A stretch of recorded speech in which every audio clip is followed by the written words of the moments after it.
সামনে আমাদের বাবু হবে ইনশাআল্লাহ। মা বাবা হিসাবে আমাদের কেমন প্রস্তুতি নেওয়া উচিত? মা বাবা হিসাবে সদ্য যে দুনিয়াতে আগমন করতে যাচ্ছে যে শিশু, সেই শিশুর জন্য মা বাবা করণীয়গুলোর ভিতরে প্রথম করণীয় হলো আগে থেকে দোয়া করা। সূরা ফুরকানের ৭৪ নম্বর আয়াত দিয়ে, রব্বানা হাব লানা মিন আজওয়াজিনা ওয়া যুররিয়াতিনা কুররাতা আয়ুন ওয়াজআলনা লিল মুত্তাকিনা ইমামা। আল্লাহ সন্তান স্ত্রী যেন চক্ষু শীতলকারী হয়, আগে থেকে দোয়া করা। সন্তান ভূমিষ্ঠ হওয়ার সাথে সাথে সুন্নাহ হলো সন্তানের ডান কানে আজান, বাম কানে একামত দেওয়া, একামতের বাক্যগুলো শুনাই দেওয়া, কোল নিয়ে তাকে শুনাই দেওয়া, এটা মুস্তাহাব।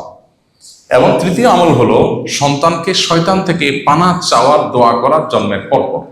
নবীজি সাল্লাল্লাহু আলাইহি সাল্লাম হাসান হোসেন রাদিয়াল্লাহু তাআলা আনহুমার জন্মের পর তাদের জন্য দোয়া করেছেন, উইযুকুমা বিকালিমাতিল্লাহি তাম্মাহ মিন শাররি কুল্লি শাইতানিন ওয়া মিন কুল্লি আইনিন লাম্মা, অথবা উইযুকুমা বিকালিমাতিল্লাহি তাম্মাতি মিন শাররি মা খালাক। আল্লাহ যা সৃষ্টি করেছেন ক্ষতিকর, এগুলোর ক্ষতি থেকে তোমাদের উভয়কে আমি আল্লাহর কাছে পানা চাই, তোমাদের জন্য আশ্রয় প্রার্থনা করি। নবীজি তার দুই নাতির জন্য দোয়া করেছেন, যেন সন্তানের জন্য এই দোয়া বাবা মা, অভিভাবক, দাদা, নানা তারা করবেন। এরপর তার জন্য সুন্দর একটা নাম দেওয়া, সপ্তম দিনে তার আকিকা করা, তার মাথার চুলগুলো সপ্তম দিনে চেষে সেই পরিমাণ স্বর্ণ অথবা রূপা বা তার মূল্য আল্লাহর রাস্তায় দান করা, এবং সন্তান যেন দিনদার আল্লাহর মুত্তাকি হয় তার জন্য ছোটবেলা থেকে সে প্ল্যান পরিকল্পনা করা। তার কানে যেন মিউজিকের আওয়াজ না যায়, কোরআনের আয়াত যেন যায়, বিভিন্ন আমল যেন সে দেখে, খারাপ পরিবেশ থেকে তাকে রক্ষা করার চেষ্টা করতে হবে। তার পেটে যেন হারাম খানা না যায়, হালাল খানা যায়, খারাপ পরিবেশ যেন না পায়, দিনী পরিবেশ যেন পায়, সেই চেষ্টা করতে হবে ইনশাআল্লাহ। তাহলে বাবা মা হিসাবে আশা করা যায় দায়িত্ব পালন করেছেন আপনি। অনেকে দোয়া করার সময় বলেন, হে আল্লাহ, যেভাবে ইবাদত করলে তুমি এবং তোমার রাসূল খুশি হও সেভাবে ইবাদত করার তৌফিক দাও। এভাবে দেওয়ার মধ্যে রাসূলুল্লাহ সাল্লাল্লাহু আলাইহি ওয়াসাল্লামকে খুশি করার কথা বলা কতটুকু যুক্তিযুক্ত ও শরীয়তসম্মত? আমরা ইবাদত করব কাকে খুশি করার জন্য? আল্লাহকে খুশি করার জন্য। আর কোন পদ্ধতিতে ইবাদত করব? রাসূল করিম সাল্লাল্লাহু আলাইহি ওয়াসাল্লাম বাতানো পদ্ধতিতে ইবাদত করব। ইসলাম সম্পর্কে আমাদের মৌলিক ধারণা না থাকার ফলে আমরা এমন কথা বলি যেটা আমাদের ঈমানের সঙ্গে অসঙ্গতিপূর্ণ। যেমন আমরা অনেক সময় বলি যে আল্লাহ এবং তার রাসূল, আল্লাহ রাসূল চাইলে হবে, আল্লাহ রাসূলের দোয়ায়, আল্লাহ রাসূলের দয়ায়। আল্লাহকে এবং রাসূলকে একাকার করে ফেলা, এটা হলো ঈমান সম্পর্কে একেবারে মৌলিক জ্ঞান না থাকার ফলে হয়। এটা খুবই গর্হিত কাজ। এক ব্যক্তি নবীজি সাল্লাল্লাহু আলাইহি সাল্লামের সময় এমন ভাবে বলেছেন যে আল্লাহ এবং তার রাসূলকে একাকার করে ফেলেছে। তখন নবীজি সাল্লাল্লাহু আলাইহি সাল্লাম বলেছেন, বিইসাল খাতিবু আনত, তুমি খুব বাজে বক্তা, কারণ তুমি তোমার বক্তব্যে আল্লাহর সাথে আমাকে গুলিয়ে ফেলেছো। আল্লাহ হলেন সৃষ্টিকর্তা আর মুহাম্মদ সাল্লাল্লাহু আলাইহি সাল্লাম হলেন তার রাসূল এবং দাস, বান্দা, সৃষ্টি। তিনি সকল সৃষ্টির সেরা, এতে কোনো সন্দেহ নাই।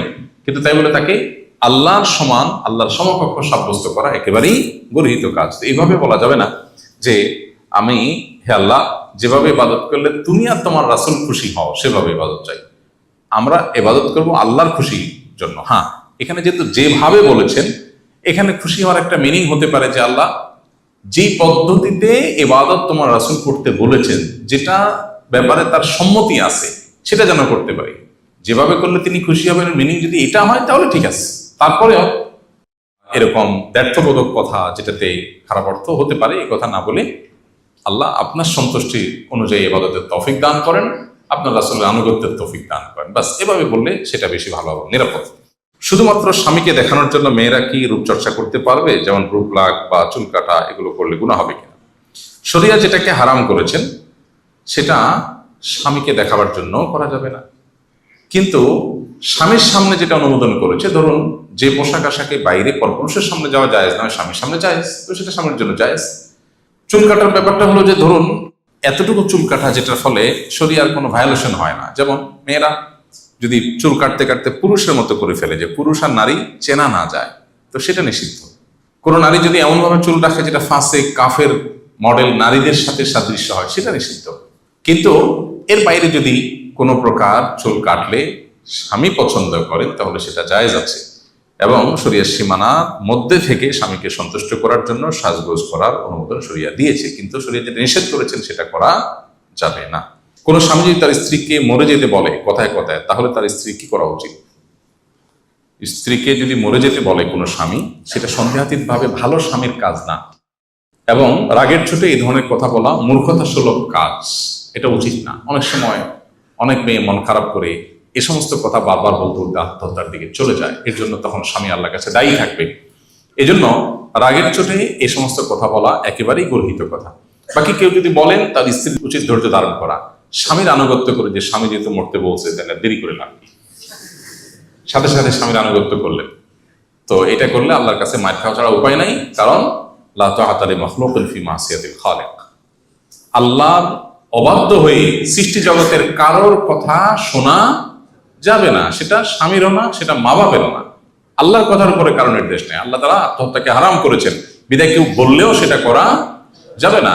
অভিমান করেও স্বামীর কথা এরকম কাজ করা যাবে না, বরং সবর করতে হবে, সবর হলে তাকে বোঝাতে হবে।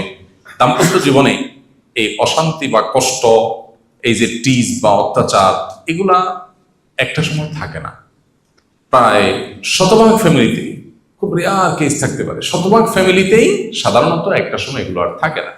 যে স্বামীটা এত কষ্ট দিচ্ছে, এই স্বামীটাই এক সময় হয় ফেরেশতা হয়ে যায়, আর না হলে দমে যায়, আর না হলে থেমে যায়। কোনো না কোনো ভাবে হবে। আর যদি নাও থামে, মৃত্যু পর্যন্ত আপনি এই কষ্ট সহ্যই করে গেলেন, তো আখেরাত তো আছে, সেখানে তো আসে আপনাকে কষ্ট দিতে পারবে না, সেখানে তো কষ্টের বিচার হবে, সেখানে তো আপনি ঠিকই বিনিময় পাবেন। ইমানদারের সান্ত্বনা আছে, সেজন্য সে বেসবর হবে না।